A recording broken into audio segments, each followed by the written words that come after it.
Hey there, Dr. Brad here from Kids Eating Broccoli Podcast, drellisor.com.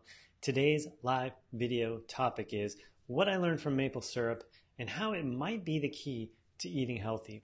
So some of you might have heard my story before about my middle-aged daughter well, she's not middle-aged, she's the middle in terms of age of my kids. She's 7. And the experience I had with her around maple syrup and putting maple syrup on things like French toast or paleo pancakes and things like that. And I'm going to recap briefly for those of you that haven't heard this story before. So basically, my daughter, who's 7, is a big fan of sweet stuff, a big fan of sugary stuff, and that, of course, includes maple syrup. So we had this kind of thing going on, she and I, because I'm usually the one who gets up and feeds the kids breakfast before they go off to whatever they're doing for the day. And so occasionally I make things like some paleo pancakes or French toast or these type of things. And my kids want to put maple syrup on them.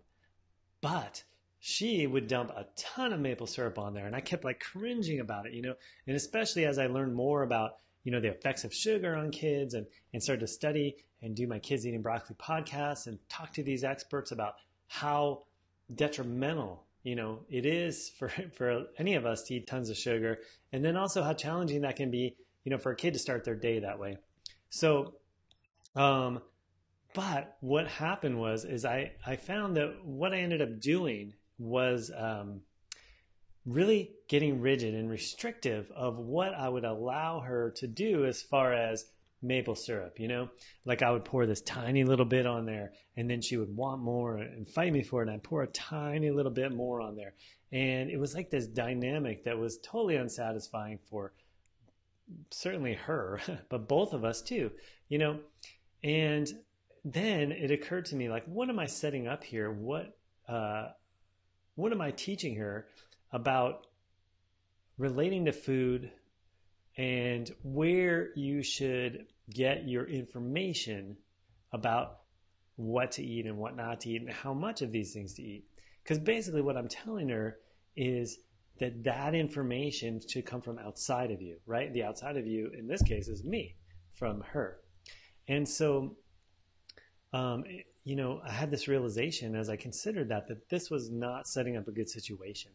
And so what I did with that was I decided to try an experiment, and I call it the maple syrup experiment. So what I did was I sat down with her and I said, hey, listen, this isn't working for me or for you for me to like restrict that stuff. And so here's what we're going to do.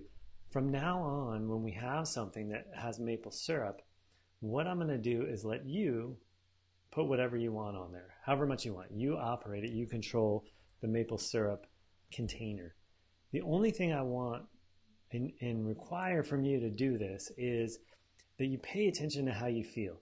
And I want you to pay attention to how you feel, about 20 or 30 minutes after doing it. I want you to pay attention to how you feel later that night, and then pay attention to how you feel the next day. Now, at first, I told her she didn't even have to tell me what she noticed because, our relationship around this had become so adversarial that I thought that might, free her to have the experience.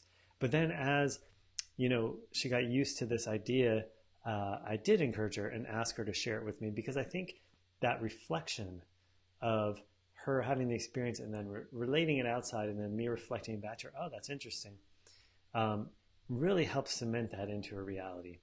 And a couple things I noticed happened. One was, certainly at first she dumped a lot of maple syrup on there, but the amount has gotten less and less. 2, in the big scheme of things with the way we feed our kids and the way she eats, that little bit more or less wasn't going to make a huge difference. But really the third and most important part is that she had a specific exercise and thing to do where she really focused on noticing her body. And it was almost like we set up this NLPQ, right? Where, meaning national, the heck does NLP stand for? Anyway, neuro-linguistic programming, which means that when she goes to pour the maple syrup, it triggers a thought in her mind that, oh, I need to start noticing how I feel. And now, I'm not going to tell you that this was some miraculous change where she like suddenly didn't want sweet things anymore and suddenly didn't want to put maple syrup on anymore. In fact, she still puts, a fair amount, way more than I would have put on there. But to me, I think the most important part that I got out of this was my job as a parent is on one level, like on a basic level, is certainly to make sure that my kids eat healthy. But then on a deeper level is really to empower them to be able to listen to and notice themselves and listen to that inner knowing about what to eat and what not to eat and how they feel afterwards, and to get to the point where they can even know before they start eating it how it's going to feel, or whether that's something to eat. So that was the maple syrup experience or experiment, and the next evolution, meaning, encouraging her to share with me and having those conversations. And really on my part goes like, oh, that's interesting. Oh, well, what do you think about that? Oh, huh. I don't direct or tell her any of that stuff.